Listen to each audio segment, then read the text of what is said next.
trademark owners trying to determine whether a domain name is being used in bad faith sometimes need to look beyond a public website, especially if there are indications that the domain name might be associated with fraudulent email activity.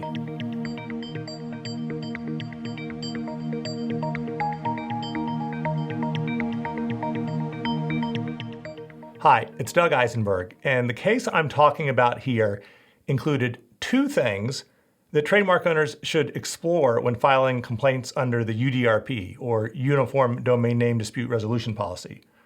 First, the word mail was actually included in the domain name itself. And second, the alleged cybersquatter had configured MX records for the domain name so it could be used in connection with email. Now, I'll explain both of these issues in detail in a minute. But first, here's the background of the case, which involved the domain name MailEquinor.com.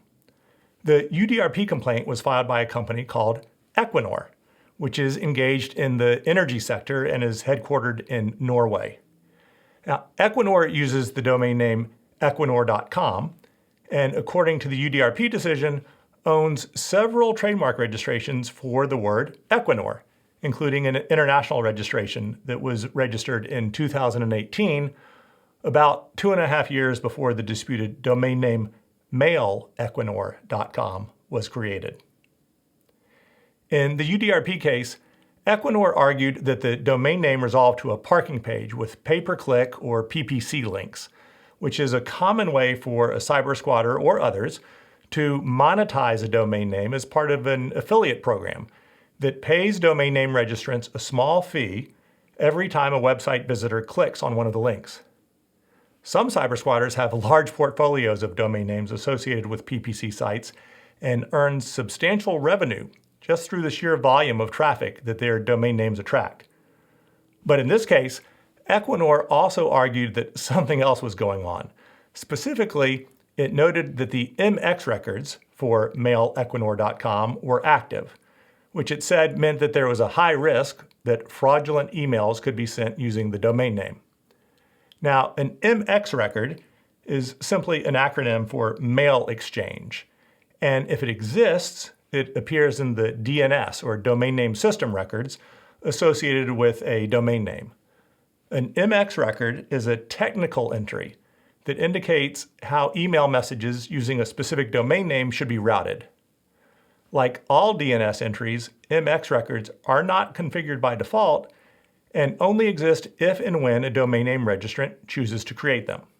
And just to be clear, MX records must be created for a domain name if a registrant wants to use the domain name for email purposes. So, in the UDRP decision for this case, the panelists first looked at whether the disputed domain name MailEquinor.com was confusingly similar to the Equinor trademark, which is required, of course, under the first element of the UDRP's three-part test. Obviously, the domain name contains the trademark in its entirety, which is usually sufficient to find confusing similarity under the UDRP. But the panelists looked at the additional word in the domain name, mail, and this is what was said. The term mail is a dictionary term, which also corresponds to one of the most widely used features of the internet, and is a very commonly used term in public and private namespaces. The addition of the term mail to the Equinor trademark in the domain name cannot prevent a finding of confusing similarity between the complainant's trademark and the domain name. So the panelists went on to find that the registrant of the domain name lacked rights or legitimate interests in it under the second element of the UDRP, and the registrant didn't bother to submit a response. And finally, the panelists found that the domain name was registered and used in bad faith, not only because of the PPC website that was associated with it, but also because the domain name contained the word mail and because MX records were activated in connection with it. Here's what the panelists wrote on those two issues. The DNS setup of the domain name with active MX records, along with the composition of the domain name, lead the panel to consider that the domain name is most likely intended to be used to send emails, which is consistent with the prefix mail contained in the domain name before the Equinor trademark of the complainant. Given the visibility and goodwill of the Equinor trademark of the complainant and the use of the term mail in the domain name, without any explanation for the active MX records, the panel considers that there is a high risk that the domain name could be used to deceive internet users. In these circumstances, the domain name constitutes a potential threat hanging over the head of the complainant. So as a result, because Equinor had proven all three elements of the UDRP, the panelist ordered the domain name MailEquinor.com transferred to Equinor. So this was a simple case, but it holds an important lesson for trademark owners pursuing cybersquatters, and it's a lesson that has also appeared in many other UDRP decisions through the years.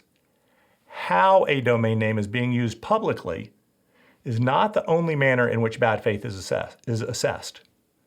Sometimes other words in a domain name, such as mail, and technical issues, such as the configuration of MX records, are highly relevant. So when I evaluate UDRP cases for my client, I look at these issues too. And perhaps even more importantly, I include arguments in my UDRP complaints about why and how these nuances help to establish bad faith, because I always want to create the strongest possible case. If you want to learn more about the UDRP, please check out my masterclass on domain name disputes, as well as other resources on my GigaLaw website. And be sure to subscribe to the GigaLaw YouTube channel to be notified of future videos discussing other UDRP cases. Thanks for watching, and see you next time online.